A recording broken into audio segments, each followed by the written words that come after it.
হাওৰাঘাট শাখা লেখিকা সমাৰোহৰ প্ৰশংসনীয় পদক্ষেপ।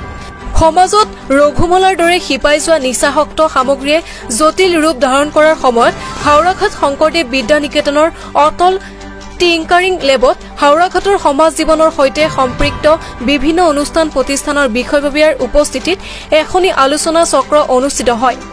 হাওৰাঘাটৰ লগতে পাৰ্শ্বৱৰ্তী এলেকাত ৰঘুমলাৰ দৰে গা কৰি উঠা নিচাযুক্ত সামগ্ৰীৰ অবাধ প্ৰচলন আৰু ভয়াৱহতাৰ ওপৰত নিৰ্মোহ আলোচনা কৰাৰ উপৰিও নিচাযুক্ত সামগ্ৰীৰ পৰা কিদৰে সমাজক মুক্ত কৰি ৰাখিব পাৰি তাৰ ওপৰত আলোচনা কৰা হয়।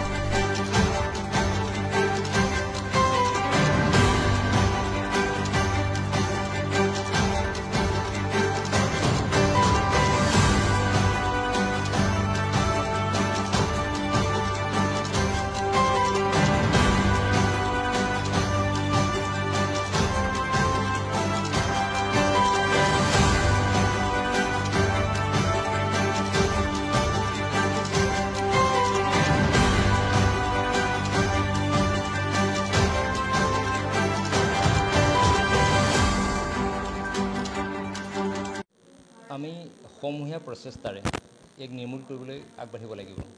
এতিয়া সমাজত ক্ৰমান্বয়ে ৰঘুমলাৰ দৰে চানি ধৰিছে এই নিচাসক্ত এই ৰোগটোৱে। এইটো মহান ব্যাধি, সমাজৰ কাৰণে এক মহান ব্যাধি।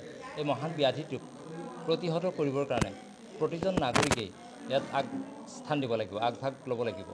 নিজৰ সন্তানক মানুহ কৰাৰ স্বাৰ্থত তেওঁলোকে নিজৰ সন্তানৰ লগত একেলগে বহি সমিল মিলেৰে আলোচনা কৰক, যাতে তেওঁলোকৰ মনোভাৱ বুজক, যাতে তেওঁলোক নিচাসক্ত নহয়, এইটো আমি তেতিয়াই ধৰিব পাৰিম।